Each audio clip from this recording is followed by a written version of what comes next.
Best Hunt is presented by the Canadian Coalition for Firearm Rights. The CCFR is Canada's gun lobby. Also brought to you by Vortex Canada, the force of optics. Prophet River Firearms, your source for Canada's finest firearms, optics, and accessories. Legal services provided by Loberg Ector, your complex commercial litigation experts.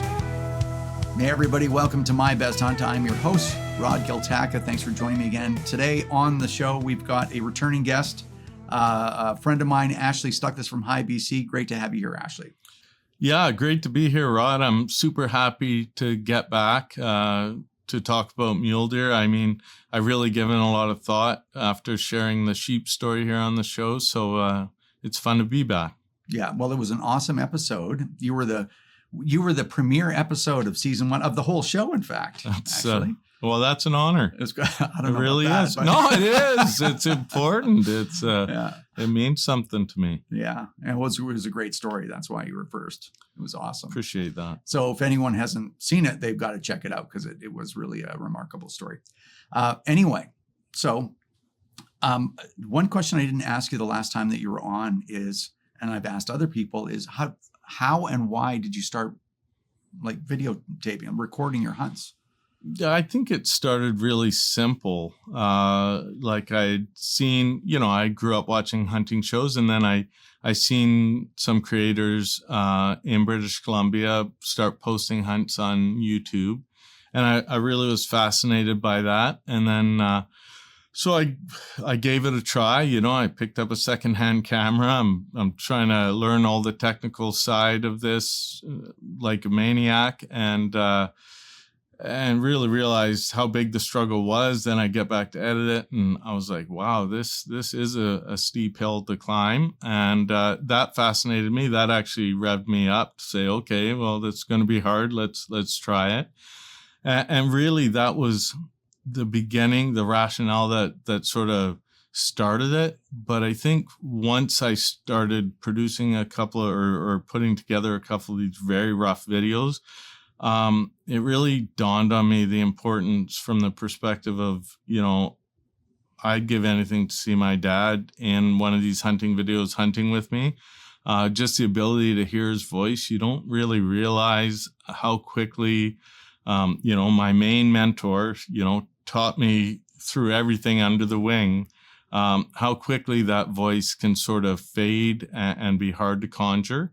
And so then it really helped me reshape it, looking at my kids and myself personally at almost 50 of how this is a way for me to have my voice continue for them to listen to if they ever choose to in the future. And that sort of became closer to the mission statement that kind of came out of it.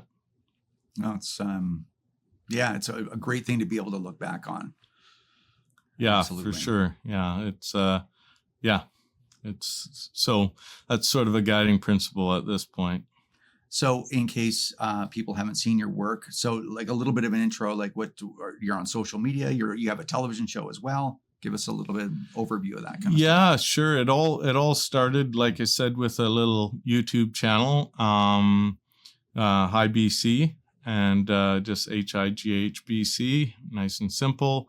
And then once that YouTube channel started going, it became apparent I needed to get into Instagram to help promote that channel. And it's high _BC hunting. And you can check us out on there. That's a little more bite size. It really gives you a feel of where we're at in the season. And then we have a Facebook group of about 9,000 people that's a real friendly spot. Actually, it's one of the more friendly. You get into some of those circles and you don't really feel welcome. This little group's been pretty welcoming. We do a bunch of stuff for youth hunters with photo story contests and get support from some of our sponsors and helpers. And then we're right in the middle of delivering season 2 here right now to the network. So awesome. All right. Well, when we come back, we're gonna get started with it's a mule deer hunt, correct? You betcha. Awesome. We'll be right back. My Best Hunt is presented by the Canadian Coalition for Firearm Rights. The CCFR is Canada's gun lobby. Also brought to you by Vortex Canada, Prophet River Firearms, and Loberg Ector. Well, when I think about my best hunt, I really, really think mule deer. It's my favorite species to chase. I've been heavily dedicated to backcountry mule deer hunting for the last 10 years. This season wasn't any different than that. It's really a weekend warrior type of arrangement where, work all week, 60 hours in the office. And then, Friday right at 5, I'm driving out in the dark usually. I was able to convince my wife to kind of take on the uncomfortable assignment of leaving at 5 p.m., driving out there in the dark. We drove for 6 hours and got her out there. She hasn't, she's an adult onset hunter and she hasn't gotten a big game animal before. So this hunt means a lot to us as a family because I've never put pressure on her, but she's steadily gained interest to come out there. And, she sees what I'm trying to do with High BC and really wants to be a part of it. And I'm excited about that.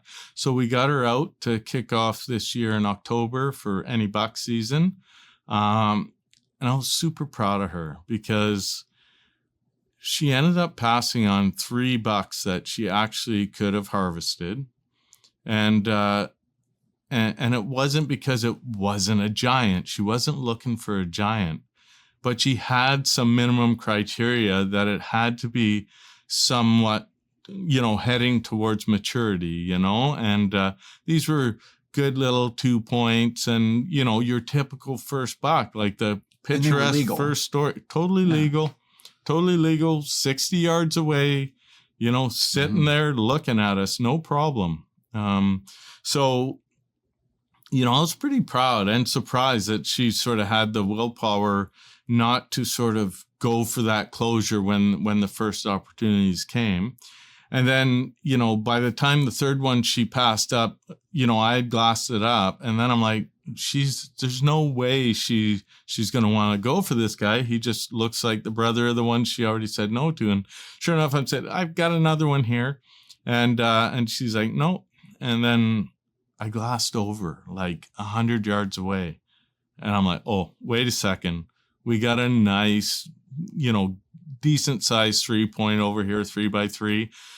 And I got her to come and look at my spotter and she looked and she goes, yeah, no, that really works. And I seen her get fired up.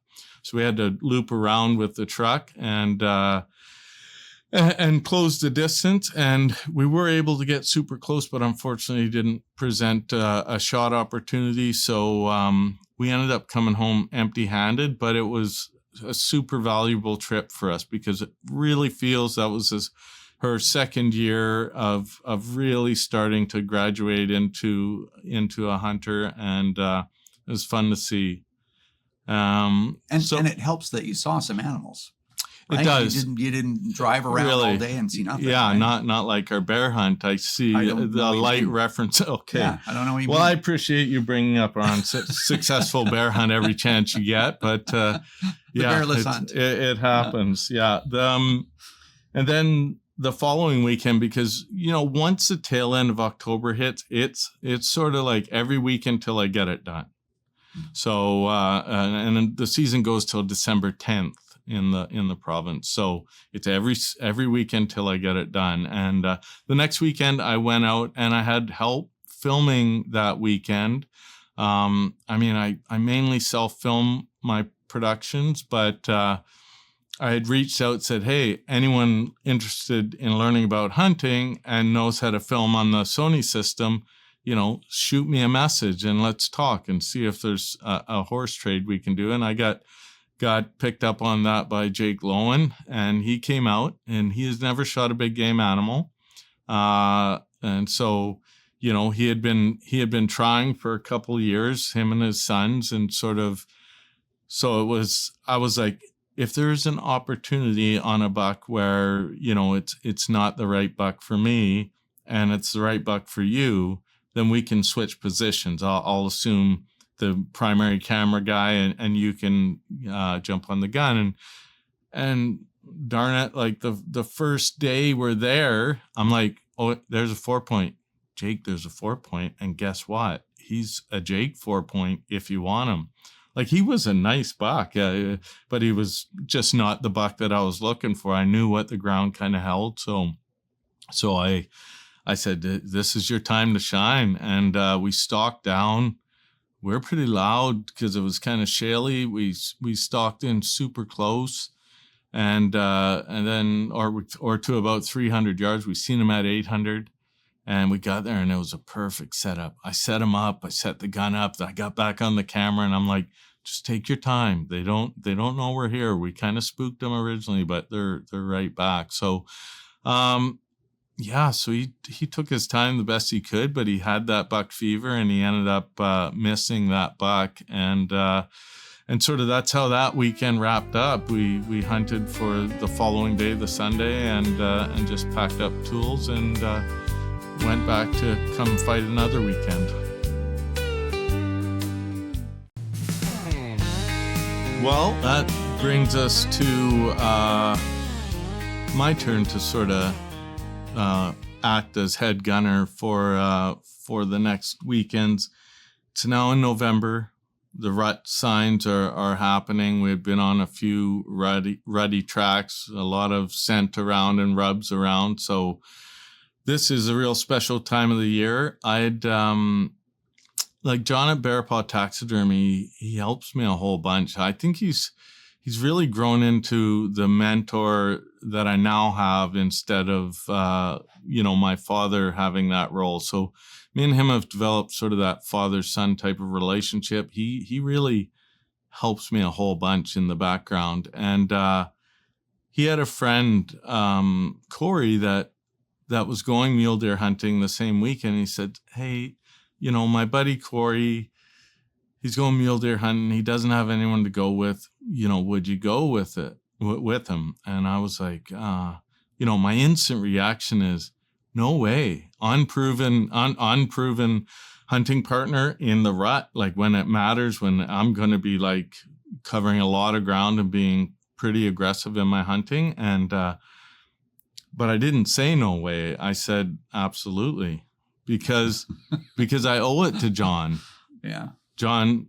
So if John vouches for Corey, which he did as a very good guy, that means something. So I just said, okay, let's do it. And ended up, using Onyx to put X's out. I'm like, it's in here. It takes about 6 hours to get to it. If you park here and you walk a kilometer, I'll be standing right there. So we met out in the bush. Actually, we did bump into each other before we got on foot. And right away I could tell, hey, he's a pretty good guy. He's got a nice, clean, dry sense of humor that's pretty sharp. And, right away, he's, I like him and John must have talked about me and our conversations because he had insider information and was totally ribbing me right off the bat. So that kind of settled it in pretty good, but he's a very serious mule deer hunter. So then I'm like, okay, you're funny and you're serious about mule deer. Okay, this is going to work. So we just hit the ground running. We were actually both of us staying in our truck canopies, all done up inside, and we went down. We hit the brakes, and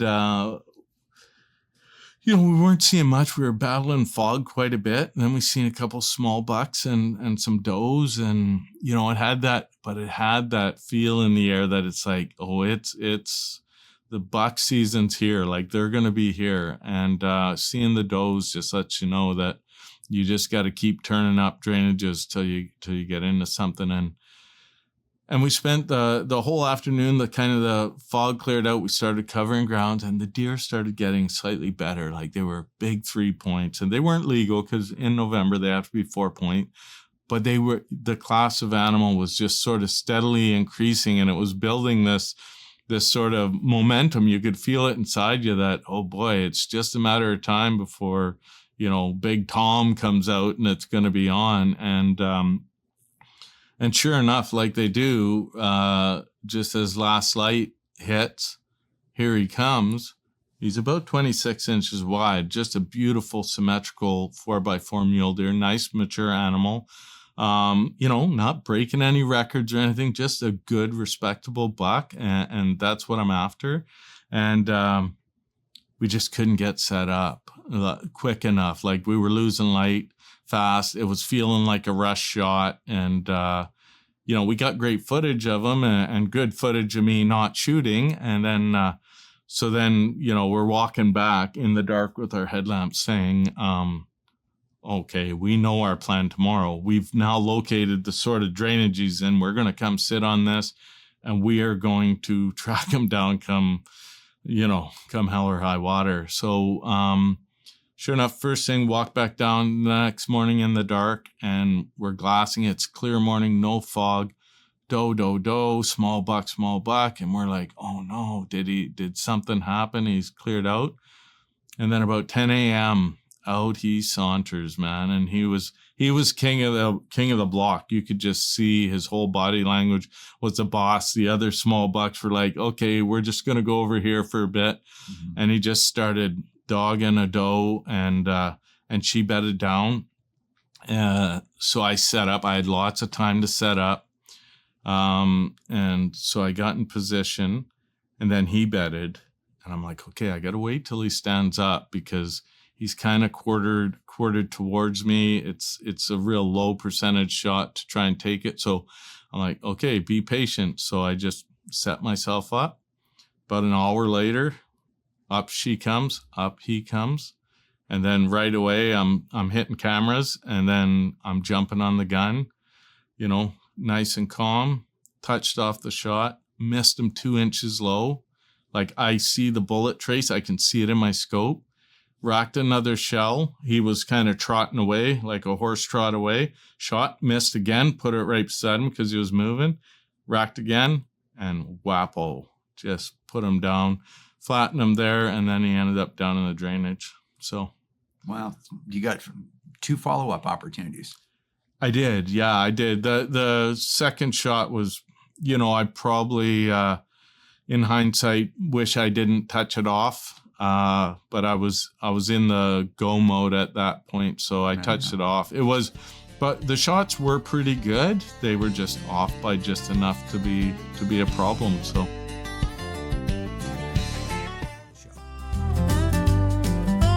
So yeah, that bullet put him down. Then he went out of sight. So quickly I turned to Corey and he confirmed. He's like, yeah, that last one hit him for sure, hit him good. And so we had a big series of cliffs that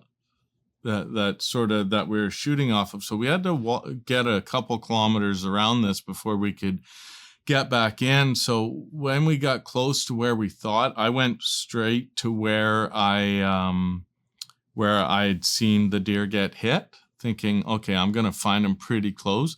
And Corey just said, hey, I'm going to check this way because if I was an injured deer, if he had anything still left in him, he might have took this little loop trail here and I might find him in this drainage right over here, a couple 100 yards away. But, the ground's pretty broken. So I'm like, sounds like a good plan. And so I go up in the drainage. I find the doe that he was with. So I'm like, okay, he's going to be right here. So I was like a little surprised that he wasn't just sort of flattened right there. But these animals are super tough. They really are.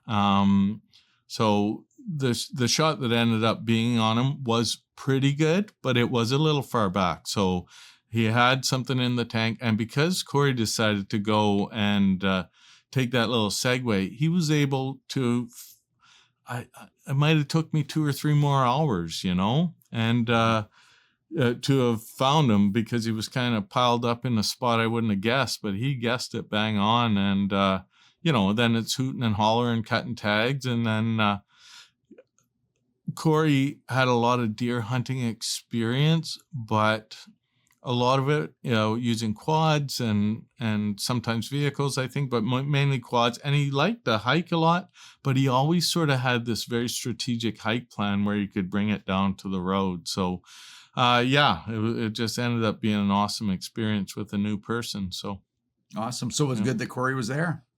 It really was. He ended up being the eyes that spotted that deer at 10 o'clock on the Sunday, and he's the guy that found him. So now you owe John for a new hunting buddy too. I owe John so much that it's getting to be quite the tab, I must say. And me and Corey have definitely become pretty good friends since this. So that's awesome, man. Well, that's a great story. We're running out of time, but quickly, where can people find you? If you want to check us out, the High BC on YouTube, and then High BC Hunting on Instagram. You can also find us on our Facebook group, and we'll be on Network TV again for season 2 this year. So we're kind of a little bit everywhere. Awesome, Ashley. Thanks for coming in again. Appreciate it. Yeah, I appreciate being here. Thanks, Rod. If you'd like to be a guest on My Best Hunt, email us a link to your video at show@mybesthunt.ca. Hey everybody, welcome to My Best Hunt. That's the name of the show, Rod. What?